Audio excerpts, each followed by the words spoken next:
Hey there everyone! In today's video we're going to be talking about how we stay connected to the internet, especially in remote boondocking locations. One of our most asked questions on our videos is, how do we get internet on the road? Those are almost verbatim what everybody asks. Yeah, because a lot of you have signal anxiety. You want to go full-time, or you just want to travel, or maybe visit some of the boondocking sites that we've gone to, or just go out and boondock on your own, but you have to maintain cellular signal so that you have access to the internet, because either you're working remotely on the road, or for whatever reason, to perform your job function day in and day out, you have to have internet signal, cellular network signal. Before we get into this video, it may help you to know that almost every single remote boondocking location we've stayed in over the last year and a half has had 4G or 3G usable signal for us to work on the road. So in today's video, we're going to be talking about why signal at our campsite is personally very important to us, what devices we use to stay connected to the internet, even at remote boondocking locations, how we determine that a site has signal before we even get there, and we'll even touch on signal boosters, both cellular network and Wi-Fi. Let's get into it. Having signal at our campsite is incredibly important to us because we need to be able to operate our YouTube channel and our website from our campsite because we work in our trailer. This is kind of our workstation here with our laptops. This is where we work in the back of our trailer from our campsite. So if we need to upload a YouTube video, which typically they're pretty big, multiple gigabytes, we need not just signal, but fairly strong 4G signal. Otherwise, it's gonna take forever to upload a video.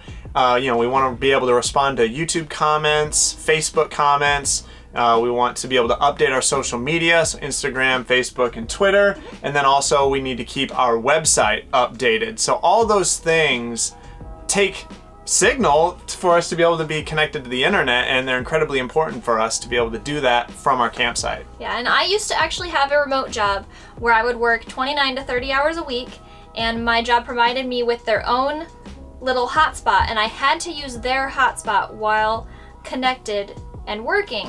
However, it worked only on 4G signal. So I couldn't work if we had only 3G signal, which we can do for our website and blog post, but I couldn't do it for my job. So during those months that I worked for that company remotely, we actually got really good at being able to find, out in the boonies remote locations that had 4G signal. Yeah, when she was working that job, we were kind of bummed because the whole point of us hitting the road was to be able to go out, like in the middle of nowhere, basically, in the National Forest and BLM land, and we thought, well, dang it, now we have to have signal, we have to stay near big cities, but that's not true, we found, and like she said, we got pretty good at finding those sites that still had signal. So here are the devices we use to stay connected to the internet at all times. We've got our cell phones, and then this is a hotspot, purely a hotspot.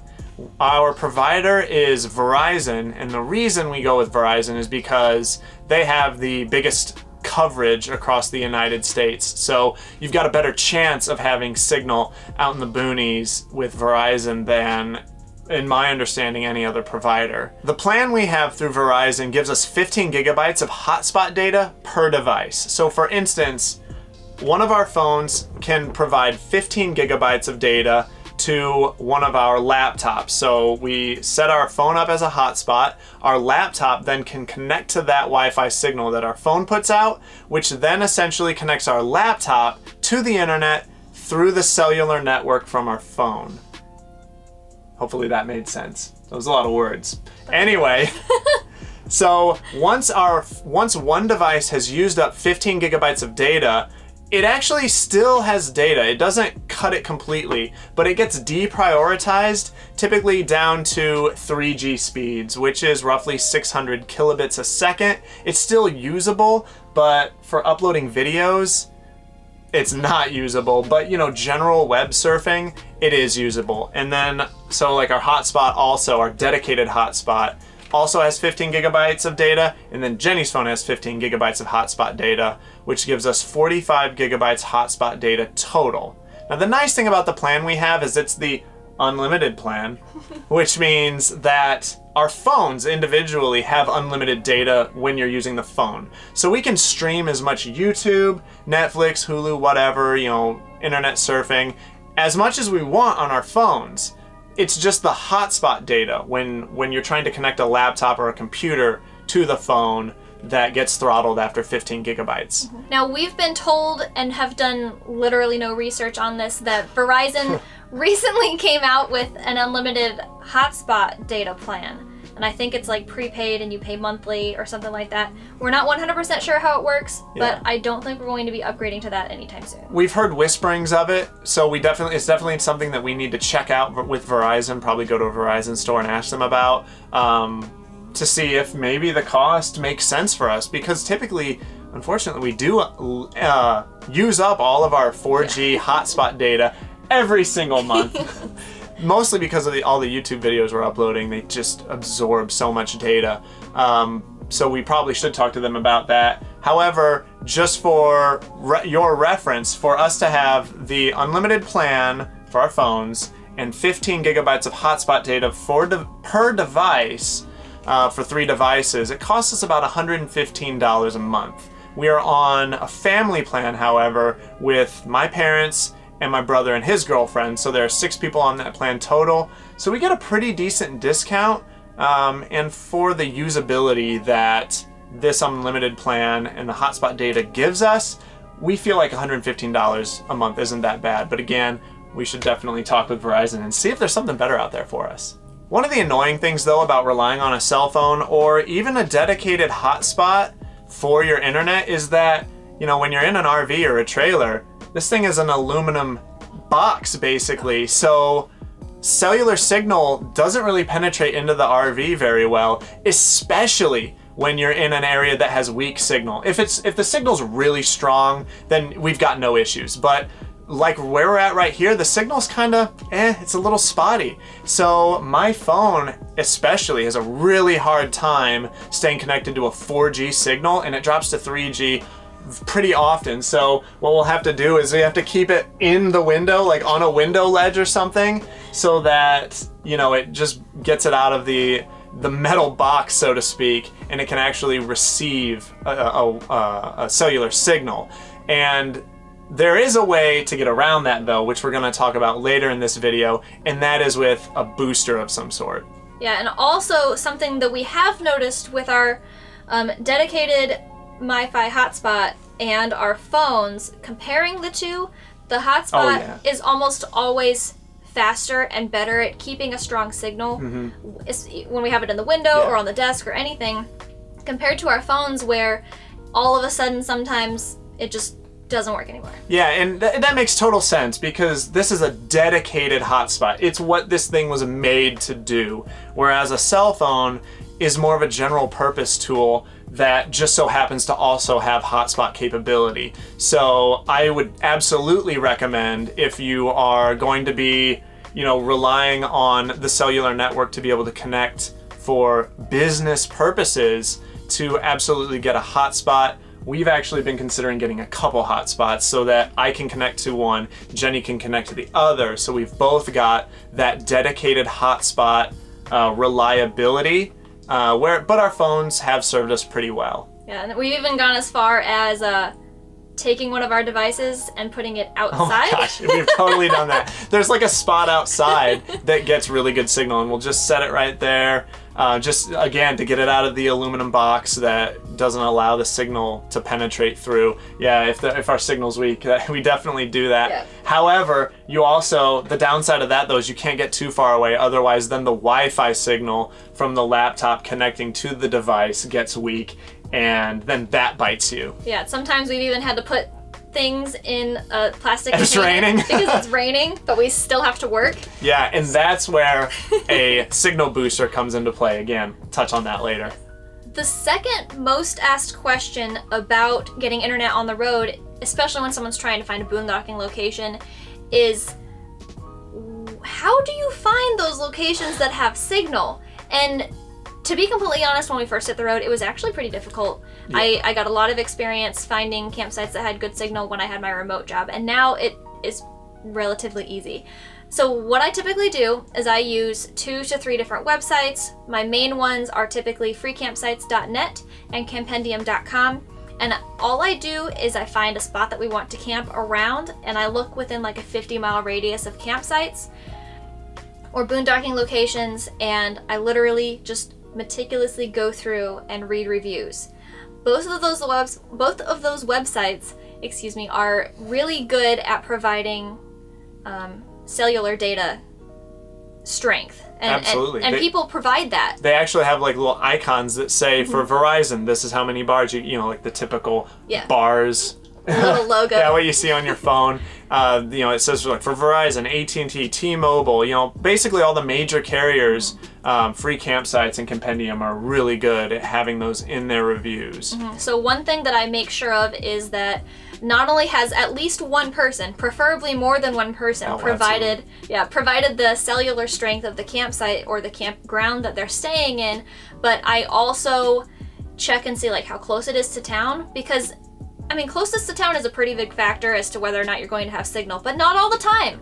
We've been as far as like 30 plus miles outside of town, and we've still had decently good signal. Or like where we are right now, we're really close to Lake Havasu City where we are. A mile away. Yeah, you can literally see the city from our campsite, but we're kind of up in the mountains, so it's really hilly around here. So where someone may think, just because of your proximity to the city, that you would have sight, just because all those hills are around you, you don't really have line of sight on a cell tower, and that is what is making it spotty here, despite the fact that there's a cell tower just up the road. Yeah, but it's blocked by some hills, so, it really depends on personal reviews that someone has entered into a website. That is what I look for. This campground or campsite area in particular, Craggy Wash, just outside of Lake Havasu City, there were plenty of reviews that said that yes, I had good strong 4G, it was nice and fast, and then there were quite a few also that said I didn't have any signal, I don't know what these people are talking about. And it really depended on where they were camped at, whether their campsite was blocked by a hill or something, some sort of feature. But we figured if we drove around enough, we could find one that did. Since some people, half the reviews basically said there's good signal, half said there wasn't. Yeah. We were pretty confident we could find one that did, and we basically did. So that's how I determine whether or not a place we're going to is likely to have signal. There have been plenty of places that we go to that people said, yes, there's signal here, and we get there, just like, I don't know what this person was talking about. We have not found signal here. Or sometimes we roll the dice, and there isn't any reviews on the cellular signal there, but the place just looks so awesome. It's so secluded. It's out in the middle of the forest or up in the mountains or in the middle of the desert, and we're like, you know what? This looks so good enough. We're gonna roll the dice. And we actually had to do that pretty often when we first hit the road because we didn't really know what we were doing, and that did bite us a couple times, but sometimes you get out there and you still have signal. Now, once we have found a campsite that does have signal, even though our phones say it has 4G or our phones say that it has good 3G, we almost always run a speed test before we actually set up camp. Yeah, sometimes you'll have strong 4G, but the cell tower that you're pinging off of is really old and dated, or it's really congested, like Quartzsite, Arizona especially. Ton of snowbirds around there, so even though you have 5 bars of 4G, your signal or your speed is awful because the bandwidth is just so clogged up. So we'll run a speed test, and it's really easy. You just type into Google speed test, and then you just click the blue button that says run speed test, and it'll take a couple seconds, and then it will show you the upload speed, or it'll show you the download speed, then the upload speed, and it'll also tell you latency. So download speed is basically how fast you can receive data from the internet or from whatever website you are browsing. And then the upload speed is how fast that your data is sent back to it. So for us, both numbers are pretty important because, if we are updating our website or updating something on YouTube or social media, then download speed is very important. Upload speed, though, is critical because when we're uploading a video, that's all it's doing basically. So if we've got download speed but good upload speed, we're typically pretty good. For the average person though, upload speed isn't typically very important. It's mostly all downloading, like say if you're streaming video, that's all downloading. Yeah. And then latency is going to be a number in milliseconds. And what that tells you is when you click your mouse or when you do a command of some sort, that is the delay between you performing the action and it being executed on whatever you're doing. Like if you're browsing or something and you click a button, you click your mouse. If the latency is 200 milliseconds, then it takes 0.2 seconds for that action to be executed, latency is huge if you want to be gaming on the road. Yeah, which we know some people that do that. We do that occasionally. We do it, yeah. We've only run into this problem a couple of times. Like I can probably count it on 5 fingers if I actually went through all the campsites and how many times we had to do this. 5 fingers. 5 fingers. We very rarely ever have to leave our campsite and go into town and find a Starbucks in order to work. We have had to do that a few times because we liked the campsite too much to really care if we had signal there. So we've driven into town and spent literally 8 to 10 hours at a Starbucks or a coffee shop of some sort, which, by the way, we then buy coffee and probably food at too. Yeah. So, I mean, that to pay them for using their signal. Yeah, and that typically adds quite a bit of cost, but you know, sometimes it's worth it for that choice site. But that's where it's nice that, you know, we're a little more flexible in that we don't have to like report to a job at a certain time. For those of you that do, that's probably not going to be, that's not really going to be an option. Like if you have to work 8 to 5 or something, you have to remote into work from that period of time. Whereas we're like, you know, we need to upload a video. It just needs to go up by this day. Mm-hmm. So we can kind of go to Starbucks or whatever and spend time there uploading. But that's like worst case scenario for us. That's like the last thing we want to do is because a lot of the times if we're that remote that we don't have signal, the nearest Starbucks is like 20 miles away or more, or the nearest coffee shop, you know, whatever. We've had to drive an hour into town to find a coffee shop or something before. Yeah, multiple, and you know, like just about every day. So we don't like doing that, but it is always an option for us if we've got like this awesome site up on top of a mountain overlooking the valley. Mount Baker Snoqualmie National Forest. Yeah, talking about you. Yeah, so we will do that. Hate doing it though. So if we had something like a signal booster, like a weboost, then it might alleviate those issues. So let's talk about that. She's had her eyes closed almost the whole time. She's That's a awesome. tired kitten.